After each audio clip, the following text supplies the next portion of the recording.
Ekonomi dulu dan sekarang. Halo, kita akan menjelaskan tentang ekonomi. Kelompok kita, Davendra Maulana Wisnu Tama Surya Pambayu.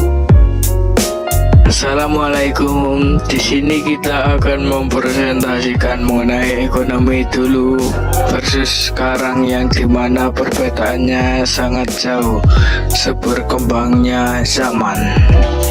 Pengertian: studi tentang bagaimana manusia membuat keputusan dan alokasi sumber daya yang terbatas untuk memenuhi kebutuhan produksi, distribusi, dan konsumsi barang dan jasa. Ini adalah ilmu sosial yang mempelajari perilaku individu, usaha, dan pemerintah dalam menghadapi kelangkaan dan mengelola sumber daya seperti uang, waktu, dan tenaga. Secara sederhana, ekonomi mencakupi semua kegiatan berkaitan dengan produksi, konsumsi, dan perdagangan yang saling terkait, mulai dari tingkat individu hingga skala nasional atau global. Latar belakang ekonomi berkaitan erat dengan berbagai bidang seperti politik, sosiologi, bisnis, hukum, dan akuntansi. Karena keputusan ekonomi dipengaruhi oleh perilaku manusia, sosiologi, dan kebijakan pemerintah, serta mencakupi aspek bisnis seperti produksi dan distribusi yang memerlukan akuntansi untuk mencatat transaksi keuangan. Bidang-bidang ini termasuk dalam 3 sektor ekonomi utama: primer, sekunder, dan tersier.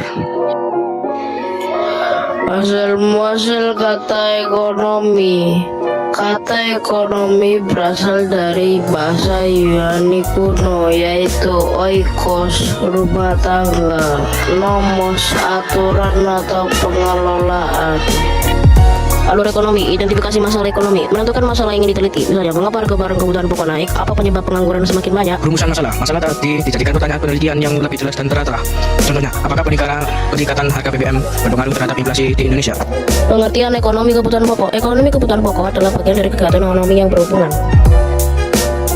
Dokumentasi ekonomi di pasar.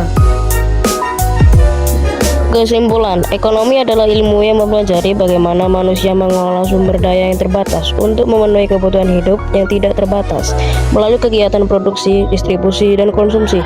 Ekonomi berperan penting dalam meningkatkan kesejahteraan masyarakat dan menjaga kestabilan kehidupan.